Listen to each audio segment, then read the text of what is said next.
예배를 받으시는 하나님 아버지, 오늘 또 우리 공동체가 함께 모여 주일 예배를 드릴 수 있음에 감사를 드립니다. 특별히 지난 2024년 6개월 동안 우리에게 은혜와 평강을 주심을 감사드립니다. 우리는 2024년 새해에 일어나라 빛을 발하라 라는 말씀을 결심하고 시작했습니다. 새해 결심으로 하나님 앞에 선 우리의 2024년이 하나님 마음에 합한 삶이 되도록 붙들어 주시옵소서. 범사에 감사하며 하나님께 영광 돌리는 삶이 되게 하시고 세상에 소금되고 빛된 삶이 되게 하여 주옵소서.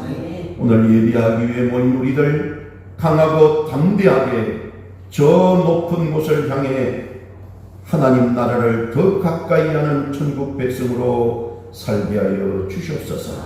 오늘도 객지의 외국에 근대의 일터에 병상에 있는 우리 성도님들과 그 자녀들을 지켜주시고 회복의 은혜를 주시기를 원합니다.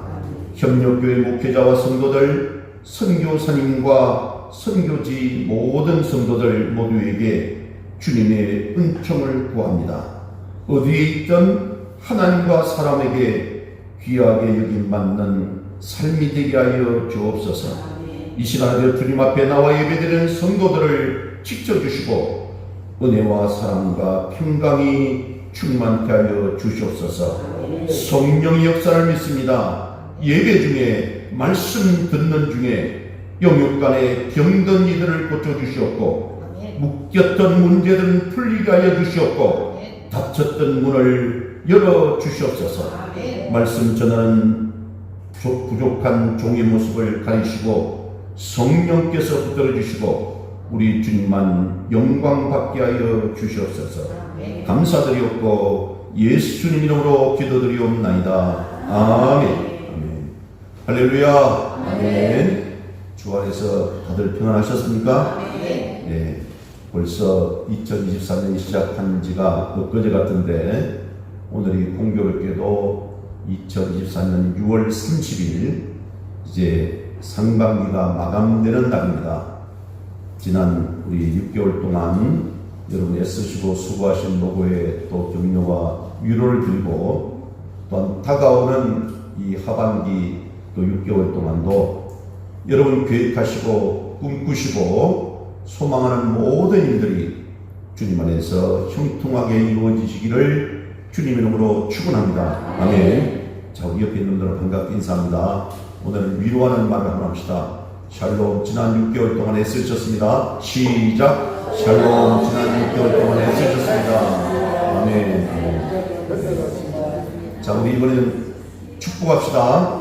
우리 주님의 이름으로 빼내기로 했죠. 사랑합니다. 축복합니다. 시작. 사랑합니다. 축복합니다. 아멘. 아멘. 네.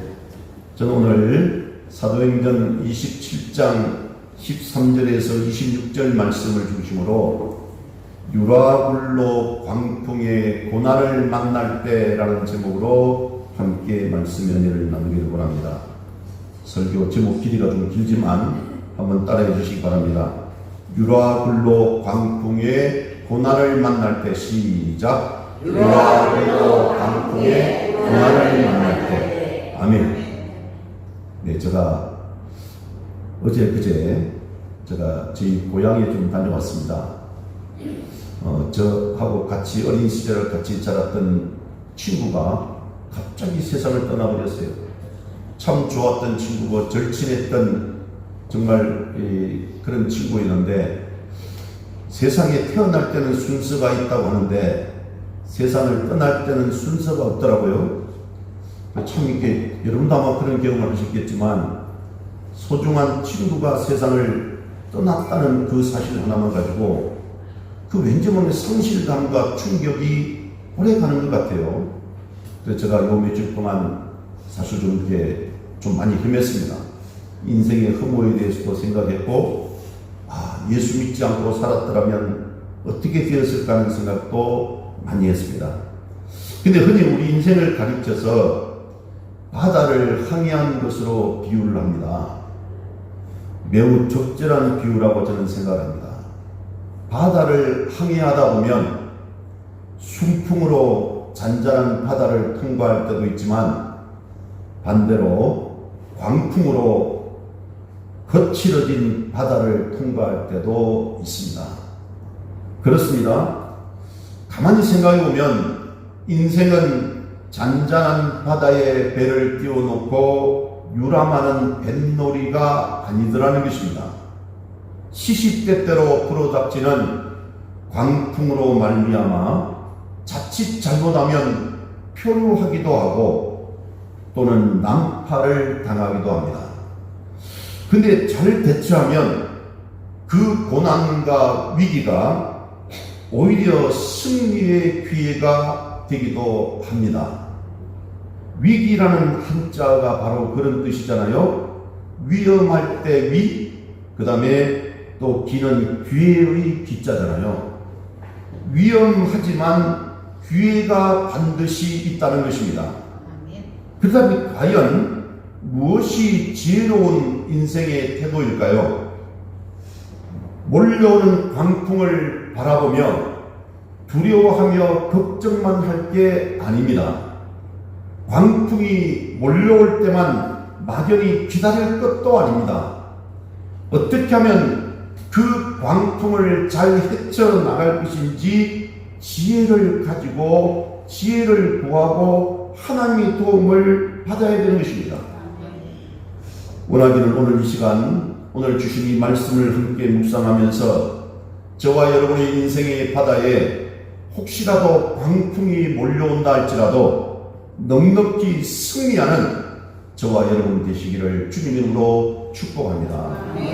여러분 오늘 본문에 보면 광풍을 만났지만 잘 대처를 해서 오히려 승리를 거둔 사람이 등장합니다. 누굽니까? 바울입니다. 여러분 그는 복음을 전한 죄 아닌 죄 때문에 체포가 되어서 졸지에 죄수의 몸이 되어버립니다. 유대인 등렬 등자들이 예수님을 부인하고 바울을 죽이려고 하는 그 와중에 이 사도 바울이 로마 당국에 체포가 됩니다. 근데 그는 사도 바울은 로마 시민권자였기 때문에 황제에게 직접 재판받겠다고 상소할 권리를 갖고 있었습니다. 그는 평소에 로마에 가서 복음을 전하고 싶은 강력한 열망이 있었죠. 비록 죄수의 몸이지만 그 소원을 이루고 싶어서 상소를 했고 로마에 가는 길이 열립니다. 근데 자유의 몸이 아닌 말 그대로 미결수 신분으로 로마에까지 죄수로 호송이 되고 있는 것입니다. 근데 문제는 그 사도 바울이 탄 배가 광풍을 만납니다. 그 광풍 이름이 뭐라고요? 유라굴로라는 것이에요. 여러분 특별한 뜻이 있는 것이 아니고 그냥 북동풍을 말합니다. 유라굴로라는 것이 거센 회오리바람과 돌풍을 동반한 태풍입니다. 하도 거세서 그 배가 견디지를 못하고 표류하다가 마침내 파선의 위기를 맞이합니다. 자칫 잘못하면 배에 타고 있는 사람들이 목숨을 잃을지도 모르는 그런 절대절명 위기의 상황이었습니다. 그런 극한 상황에서 바울이 승객 전원을 구원해냅니다. 그 배에 선주도 있고 선장도 있고 선원들 심지어 로마 군대 백부장과 그 군인들이 다수 있었는데 사도 바울이 그런 역할을 감당했다는 것은 왜냐하면 죄수의 신분으로 묶여있는 사람이기 때문에 놀라운 일이 아닐 수가 없습니다. 어떻게 이런 일이 가능했을까요? 여러분 먼저 우리가 유라굴로 광풍에 대해서 생각을 해봅니다. 실제로 불어닥친 바람이었지만 동시에 상징하는 바가 있습니다. 그게 뭘까요? 인생 여정에 예기치 않게 닥치는 고난을 의미합니다. 평소에는 마치 항해할 때 흉풍이 불듯이 형통함으로 의기양양합니다. 근데 언제 그랬냐는 식으로 광풍이 불어닥치는 것입니다. 그러면 유로블라 같은 광풍이 몰려드는 이유가 무엇일까요? 원론적으로 말하자면 인생은 다 그런 거야 라고 말할 수도 있겠죠. 하지만 자세히 보면 광풍이 불어오는 데에는 분명한 이유가 있습니다. 여러 가지로 생각할 수 있겠지만 제가 생각할 때는 인간의 교만과 욕심 때문이다라는 생각을 해봅니다. 무슨 말입니까? 얼마든지 미리 예방하고 피할 수 있었다는 것입니다. 근데 이 교만과 욕심으로 인해서 이 유라굴라 광풍의 직격탄을 맞았습니다. 그런 점에서 오늘 사도 바울로서는 무척 애매하고 속이 상했을 것입니다. 사실 바울은 미리 내다보면서 경고를 했죠. 시기적으로 겨울철이어서 항해를 강행하면 위험하다라고 말했습니다. 하지만 호송인간인 로마 백부장이 바울의 말보다 선장과 선주가 문제없다라고 하는 그 말을 듣고 항해를 강행합니다. 이게 바로 인간의 교만이죠. 그 결과 그들은 큰 광풍을 맞을 수밖에 없었습니다. 오늘 사도행전 27장 10절 11절 본문 바로 앞에 있는 말씀 한번 읽어보고 오겠습니다. 여러분 사도행전 27장 10절 11절 말씀 찾으셨습니까? 자, 우리 같이 한번 10절 11절 말씀 한번 읽어보고 옵니다. 시작. 말하되 여러분이여 내가 보니 이번 항해가 험불과 대단은 아니라 우리 생명에도 타격과 많은 손해를 끼치리라 하되 백부장이 선장과 선주의 말을 바울의 말보다 더 믿더라. 아멘. 바울은 비록 죄수의 몸이었지만 어디까지나 하나님의 사람입니다. 여러분 10절에 내가 보니라고 하는 그 사도 바울의 말은 영적인 통찰력을 가리키는 것입니다. 오랜 항해 경험도 있었고 무엇보다도 영적 감각이 있었다는 것이죠. 그런 바울이 경고를 했지만 그들이 무시합니다. 결국 하나님을 무시한 셈입니다. 백부장이나 승객들은 선장과 선주와 또는 선원들이 전문가랍시고 하는 그 주장한 말을 신임했지만 그들에게 닥친 것은 결국 유라굴로 광풍이었습니다. 그렇습니다. 인간의 지식, 경험, 기술 등이 필요하지만 우리는 그 한계를 분명히 알아야 합니다. 아무리 지식과 학문과 기술이 발달해도 인간은 단지 인간일 뿐입니다. 아무것도 아닌데 다 된 줄로 착각하면 곤란하다는 것이죠. 그래서 우리는 절대 주권자인 하나님 앞에 겸손해야 되는 것입니다. 성경은 누누이 말씀합니다. 교만하지 말고 겸손하라고 말씀하세요. 예를 들면 야고보서 4장 13절 14절 보면 들으라 너희 중에 말하기를 오늘이나 내일이나 우리가 어떤 도시에 가서 거기서 1년을 머물며 장사하여 이익을 보리라 하는 자들아 내일 일을 너희가 알지 못하는도다. 그래서 우리 찬양도 있잖아요. 내일 일은 난 몰라요. 여러분 저도 제 친구가 아주 건강하고 튼튼하던 저는 오히려 알다시피 몸도 뚱뚱하고 이 장병도 있지만 제 친구는 건강했거든요. 근데 하루아침에 가는 거예요. 내일 일을 할 수 있는 사람, 내일을 장담할 수 있는 사람은 아무도 없습니다. 내일을 장담할 수 없는 게 인간이라는 것이. 그러니까 자랑하지 말고 교만하지 말고 겸손하라는 말씀입니다. 베드로전서 5장 5절을 보면 하나님은 교만한 자를 대적하시되 겸손한 자들에게는 은혜를 주시느니라 라고 했어요. 하나님은 겸손한 자를 좋아하십니다. 은혜는 물처럼 낮은 데로 흐르는 것이에요. 여러분 그러므로 교만한 자는 하나님과 원수가 되고 결국은 망하더라는 것입니다. 잠언 16장 18절에 보면 교만은 패망의 선봉이요 거만한 마음은 넘어짐의 앞잡이니라 라고 했어요. 교만한 자는 반드시 하나님께서 축복해 주시지 아니하시고 결국은 망하더라는 것입니다. 여러분 너무나 잘 아는 이야기지만 타이타닉 그 배를 아시잖아요. 1912년 4월 첫 항해 중에 침몰한 영국의 호화 여객선입니다. 약 1,500명의 소중한 생명을 앗아간 사상 최악의 해난 사고였습니다.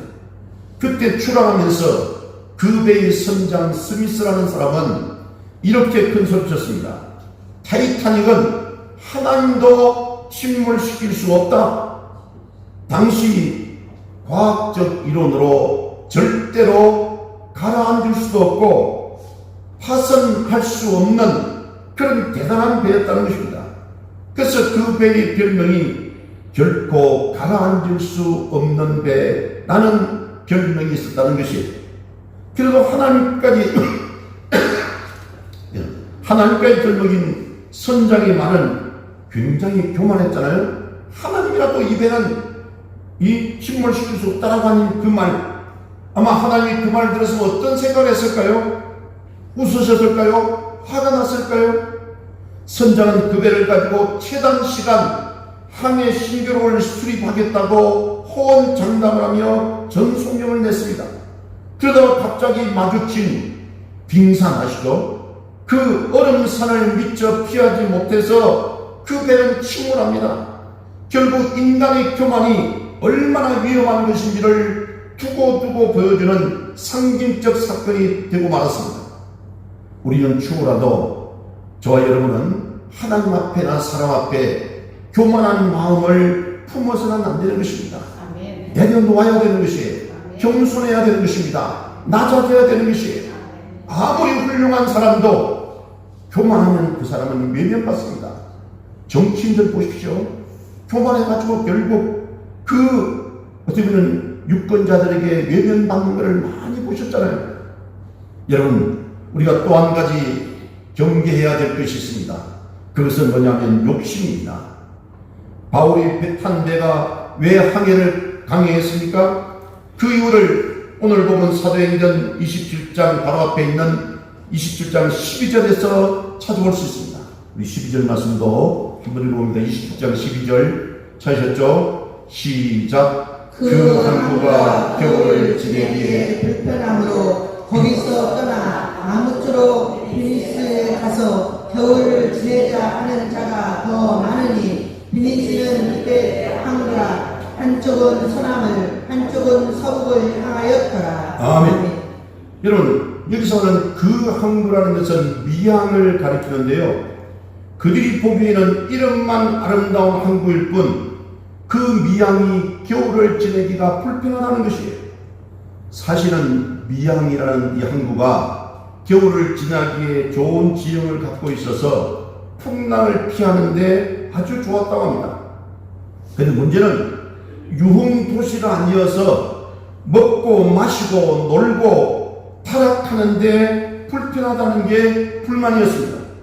안전이 더 중요한데 이들은 착오를 하고 교만한 것이죠. 욕심을 낸 것이죠. 어쨌든 그런 욕심 때문에 환락의 항구도시인 베닉스를 선택했는데 문제는 그곳에 가보지도 못하고 도중에 광풍을 만나게 된 것입니다. 여러분, 욕심은요 이렇게 무서운 것입니다. 인간을 파멸로 이끌어갑니다. 야고보서 1장 15절에 욕심이 잉태한 적 뭐를 낳고? 죄를 낳고 죄가 장성한 적 뭐를 낳느니라? 사망을 낳느니라 그랬어요. 욕심이 지나치면 하나님도 안 보입니다. 사람도 안 보여요. 그 대신 세상의 물질과 세상의 쾌락이 자기에게 우상이 되고 신이 되는 것입니다. 여러분, 그래서 골로새서 3장 5절을 보면 탐욕을 가리켜서 뭐라고 하냐면 탐심은 우상 숭배니라라고 했어요. 마치 이런 겁니다. 예를 들면 꿀벌이 꿀단지를 발견했어요. 정신없이 그 꿀벌이 꿀을 먹습니다. 조금만 더 그러다가 결국 헤어나지 못하고 그 꿀벌이 꿀 속에서 질식에 죽는 것과 같습니다. 꿀을 좋아했는데 꿀 때문에 죽는 것이에요. 얼마나 이러냐합니까? 인생도 그와 마찬가지입니다. 명예와 권력과 돈이 여러분 아무리 좋다고 할지라도 욕심이 과하면 결국 무너지게 되어 있다는 것이에요. 너무 돈의 노예가 되지 마세요. 여러분, 돈은 좋은 일에 쓰기 위해서 버는 거잖아요. 돈 그 자체가 목적이 되면 안 되는 거잖아요. 근데 우리는 돈 때문에 모든 것을 걸고 서로 죽이려고 합니다. 여러분, 그 돈이 뭐기 때문에, 돈 때문에 이혼도 하고 돈 때문에 문제가 생깁니다. 물론 돈이 필요합니다. 일도 필요합니다. 그냥 우리가 먹고 살기 위해서, 행복한 삶을 살기 위해서 돈이 필요하고 그렇게 되는 거잖아요. 근데 여러분, 다시 본문을 보십시오. 바울의 탐대가 어떻게 되었습니까? 오늘 사도행전 여러분 27장 20절에 보면 이런 엄청난 문제가 생깁니다. 20절 말씀도 우리 합독해 봅니다. 20절 말씀 찾으셨죠? 시작. 여러 날 동안에도 별도 보이지 아니하고 큰 풍랑이 그 자리에 있음에 구원의 영광까지 없어졌더라. 아멘. 엄청난 비가 왔을 겁니다. 엄청난 바람이 불어서 이 태풍이 끝나지를 않으니까 해도 별도 보이지가 않고 큰 풍랑은 계속 그대로 있고 살 희망마저 없어졌다는 것이 말 그대로 절망 그 자체입니다. 아무런 소망이 없이 죽기만 기다리는 그런 형국이에요. 식음을 전폐할 정도로 두려움에 사로잡혔고 심지어 싣고 가던 짐들마저 바다에 버려야 되는 그런 지경에 이르렀습니다. 얼마나 안타까운지 교만한 모습으로 욕심을 부릴 때의 그 모습은 온데간 데 없습니다. 이것을 미리 경고했던 바울로서는 억울할 수도 있는 상황이에요. 그러니까 인생의 항해 가운데 유라굴로 같은 고난이 닥치는 것은 꼭 나 자신의 교만과 욕심 때문이 아닙니다. 세상에서 여러 사람이 한데 뒤섞여 살다 보니까 애매하게 고난이 닥쳐올 때도 있더라는 것이. 그래서 우리가 지도자를 잘 뽑아야 됩니다. 대통령이든 이런 사람을 잘 뽑아야 돼요. 그 한 사람의 잘못된 지도자로 인해서 우리가 문제가 생기고 나라가 절망에 빠질 수 있는 상황이 있는 거잖아요. 어쨌든 우리가 이 세상을 살다 보면 내 탓이든 남의 탓이든 유라굴로 강풍 같던 고난이 시도 때도 없이 닥쳐오는 것입니다. 중요한 것은 그 고난 앞에 넘어지면 안 되고 반드시 승리해야 되잖아요. 그러기 위해서는 어떻게 됩니까? 절대 주권자인 하나님께로 나아가야 되는 것입니다. 그게 살 길이고 승리의 길이에요. 바울이 보여주는 모델입니다. 바울은 그럼 과연 어떻게 이 유라굴로 광풍을 극복하고 승리할 수 있었습니까? 저는 오늘 이 본문 말씀을 보면서 세 가지 비결을 발견할 수 있었습니다. 여러분, 유라굴로 광풍을 극복하고 승리하는 비결 첫 번째는 뭐냐 하면 직면입니다. 맞닥뜨리는 겁니다. 정면으로 부딪히는 겁니다. 바울은 현실에 닥친 고난을 피하려고 하지 않았습니다. 아니, 피할 수도 없었습니다. 제대로 대처하지 못하면 배가 난파하는 가운데 죽음을 기다릴 수밖에 없는 상황입니다. 그때 다른 사람들은 현실 상황이 너무 심각하니까 두려움에 사로잡혀 있었어요. 그렇지만 바울은 달랐습니다. 그 역시 연약한 인간이었지만 두려운 마음이 있었지만 하나님 있는 하나님의 사람답게 담대하게 현실의 고난에 직면하는 것입니다. 이처럼 우리가 본격적으로 하나님 앞에 나아가기 전에 우선 현실을 직면해야 되는 것입니다. 영적 싸움의 첫 번째 단계는 현실을 직면하고 담대한 마음을 갖는 것이에요. 그래서 많은 사람들 문제가 생기면 도망가고 피하려고 합니다. 비굴한 모습을 보이고 비겁하게 뒷모습을 보입니다. 여러분, 이때 하나님을 믿는 신앙이 있으면요 절대 그렇게 하지 못합니다. 유치원 제가 어린 시절 이런 일이 있었습니다. 큰 길에서 집으로 가는 길에 이 골목길이 있었는데 그 집에 바로 그 골목길 앞에 있는 그 집에 개를 한 10마리 정도 키웠습니다. 그래서 이따 보면 그 개들과 골목길에서 맞닥뜨릴 때가 있었어요. 혼자 가다가 마주치면 어린 시절에는 정말 무서웠습니다. 특별히 엄청나게 큰 개, 그 이름이 세파트라고 하던데 그 큰 개가 길 한가운데를 가로막고 있을 때면 겁에 질려가지고 오도 가도 못하는 그런 전전긍긍한 적도 있었습니다. 한 번은 그 엄청난 세파트 큰 개와 마주쳤는데 아니 두려운 마음이 들면서 겁이 나기 시작했습니다. 그래서 도망을 가야겠다고 생각하고 아무튼 방향을 돌려서 도망을 가면서 막 뛰었습니다. 그저 개가 짖으면서 쫓아와서 도망을 치는 저에게 발 뒤꿈치를 물어버리고 또한 저는 그것 때문에 넘어지는 바람에 무릎을 크게 다쳤습니다. 상처가 났습니다. 피가 났습니다. 울면서 집에 가서 아버지에게 그 이야기를 했더니만 제 아버지가 이렇게 말씀하는 거예요. 저는 그때 처음 알았어요. 이놈아, 개가 나타나면 절대로 무서워하면 안 돼. 무서운 티를 내면 개가 기가 막히게 알아채고 달려든단다.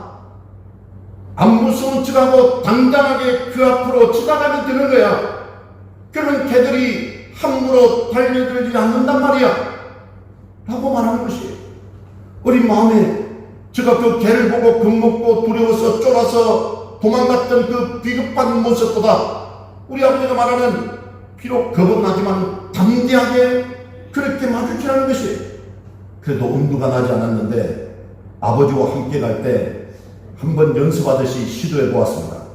그리고 눈을 정면으로 바라보고 개의 눈과 부딪혔습니다. 신기하게도 아니 저를 물었던 그 개가 꼬리를 내리고 슬그머니 피해버리는 거예요. 그렇게 몇 번 했더니 자신감이 생겼고 나중에는 혼자 다닐 때도 담대하게 개와 마주치며 직면할 수 있었습니다. 너끈히 승리한 거죠. 여러분 야고보서 4장 7절에 이런 말씀 있잖아요. 마귀를 대적하라 그리하면 너희를 피하리라는 말이 있어요. 그렇습니다. 현실을 직면하고 사탄을 직면하면 거기서부터 승리가 시작되는 것이에요. 다른 사람들은 이 광풍, 이 고난의 현실을 직면하지 못하고 오늘 본문에도 보면 두려우며 벌벌 떨고 있었잖아요. 반면에 바울은 직면했고 승리의 길이 열리기 시작한 것입니다. 그러므로 유라굴라 광풍같이 어려운 고난이 닥쳐올지라도 여러분 절대로 겁먹고 두려워하지 말고 직면함으로써 꼭 승리하시기를 바랍니다. 그렇습니다. 두 번째 유라굴라 광풍의 고난을 극복하고 승리하는 길은 두 번째는 확신입니다. 확신이에요. 현실을 직면하고 그냥 가만히 있으면 진도가 나가지는 않습니다. 영적인 눈을 들어서 하나님을 바라보아야 되는 것이에요. 아무리 현실의 고난이 크다고 해도 하나님의 크기와는 비교가 되지 않는 것입니다. 살아계신 하나님에 대한 확신이 있을 때 우리는 얼마든지 그 광풍을 이길 수 있는 것입니다. 사도 바울은 두려워서 벌벌 떨고 있는 사람들 앞에 서서 외칩니다. 그리고 경고할 때 알아듣고 그 미항에 머물렀었더라면 더 좋았을 텐데 하는 아쉬움을 밝힙니다. 잘못된 것은 돌이켜야 하기 때문에 필요한 지적이었죠. 여러분, 그리고 하나님이 자신에게 천사를 통해서 주신 그 말씀을 증거합니다. 바울이 가이사 황제 앞에 가서 재판받아야 하기 때문에 하나님이 바울 자신을 물론이고 그들까지 지켜주실 것이라고 확신하고 그 내용을 증거하는 것입니다. 오늘 보면 사도행전 27장 25절에 보면 이런 말씀이 있습니다. 우리 25절 말씀 한번 읽어봅니다. 25절 찾으셨습니까? 시작. 그러므로 여러분이여 안심하라. 나는 내게 말씀하신 그대로 되리라고 하나님을 믿노라. 아멘. 그렇습니다. 바울도 아마 두려웠을 것입니다.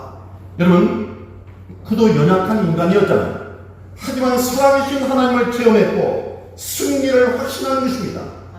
이런 확신의 근거는 23절에 나온 바울의 고백이에요.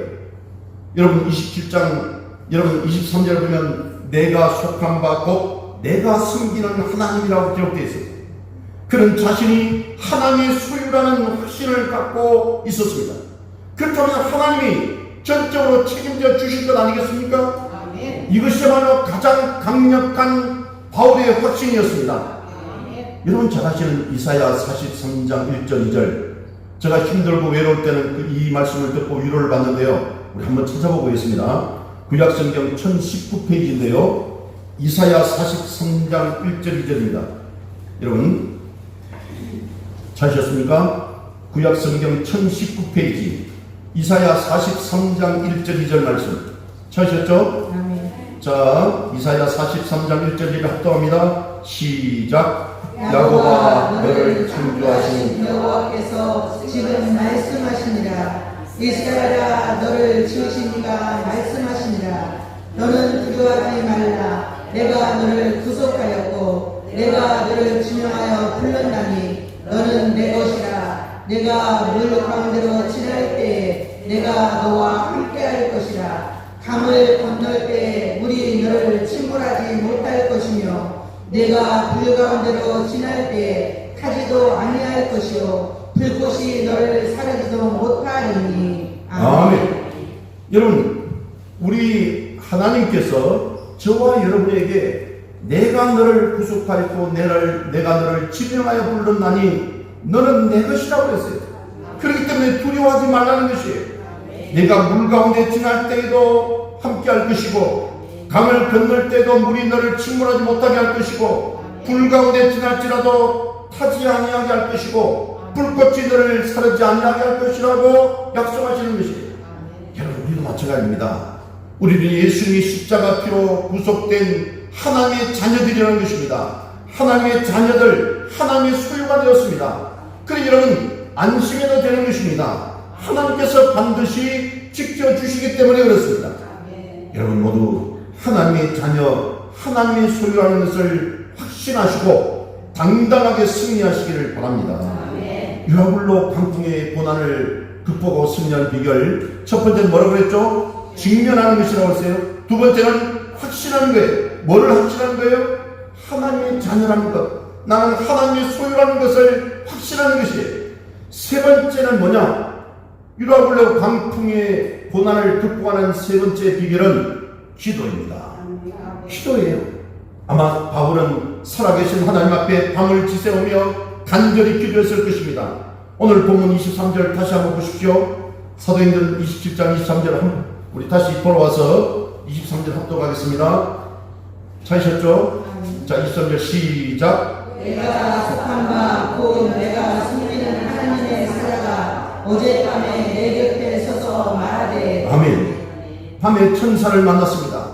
그것도 꿈속에서 본 게 아닙니다. 밤새 깨어 기도하고 있을 때 그 천사를 체험한 것이, 배에 타고 있던 사람들은 유라굴로 광풍 앞에서 벌벌 떨고 겁먹고 쫄고 있지만 여러분 바울은 기도했다는 것이에요. 우리가 흔히 고난이 닥치면 두려움에 사로잡혀서 오히려 기도하지 못합니다. 기도가 가장 절실하게 필요한 때에 기도하지 못하는 모순에 빠지는 것이 정말 안타까운 일이 아닐 수 없어요. 그래서 평소에 우리가 기도 훈련이 필요한 것입니다. 고기도 먹여본 사람이 이 잘 먹는다는 말이 있듯이 기도에도 그대로 적용되는 것입니다.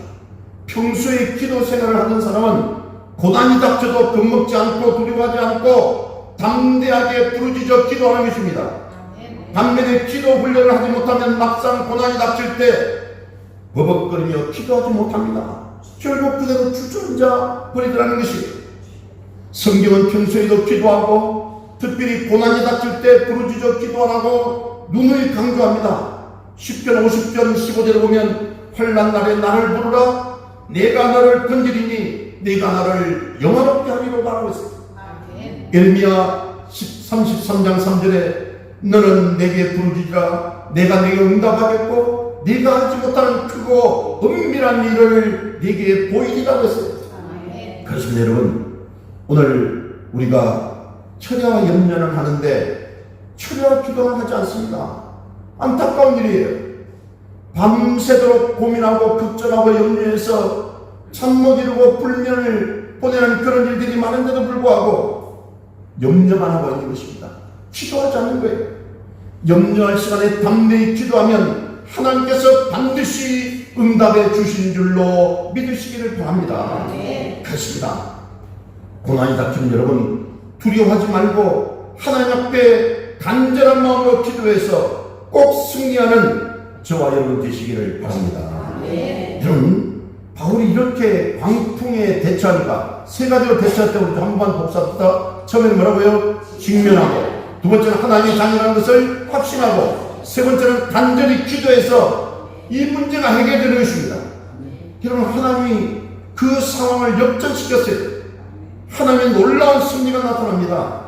그들이 판배는 표류하다가 결국 난파했지만 그럼에도 불구하고 배에 타고 있던 276명 전원이 하나님의 보호 가운데 전부 다 목숨을 구했습니다. 극한 상황에서 바울이 주도권을 쥐고 이끌어가면서 하나님의 역사가 계속 나타나는 것이 오늘 보면 바로 뒤에 있는 35절 37절 말씀도 한번 보시겠습니다. 35절 37절 오늘 좀 여러분 이해해 주시고요. 35절 37절 같이 한번 읽어봅니다. 찾으셨죠? 시작. 떡을 가져다가 모든 사람 앞에서 하나님께 축사하고 떼어 먹기를 시작하며 그들도 다 안심하고 받아보니 배에 있는 우리의 수는 전부 276명이더라. 아멘. 여기는 완전히 주인공이요 바울이에요. 그는 제수의 몸이었고 백부장도 모든 승객도, 그러나 그의 말을, 사도 바울의 말을 듣게 되는 것입니다. 놀랍지 않습니까? 오늘 보니까 축사, 축복기도, 감사기도를 하면서 14일 동안 굶었던 그들에게 음식을 먹으라고 권하자 그들이 편안한 마음으로 음식을 먹습니다. 그 후에 멜리데 섬에 상륙하게 되는데 전원이 구원을 받았습니다. 육신의 구원뿐만 아니라 바울의 모습을 보고 살아계신 하나님을 믿음으로 구원받은 사람이 많았으리라고 생각이 듭니다. 하나님은 오늘 바울을 통해 하나님의 구속사역을 아름답게 이루신 것입니다. 사도행전 나중에 신앙기록 28장 1절 10절에 보면요, 멜리데 섬에서 기적의 역사가 나타나고 그 일들을 통해서 구원의 역사도 나타납니다. 날씨가 추워서 모닥불을 피우고 있는데 나뭇가지 사이에 있던 독사가 나와서 바울의 손을 물었습니다. 원주민은 독사에 물린 사람은 죄인이라고 반드시 죽는다고 믿고 있었는데 바울은 멀쩡합니다. 모두가 놀라서 바울을 신이라 여겼습니다. 여러분, 물론 바울이 잘 설명이 좋겠죠. 나중에 그리고 추장의 불친이 중병을 앓게 되었는데 안수기도에서 고쳐줍니다. 이래저래 원주민들도 예수를 믿고 구원을 받게 되는 것입니다.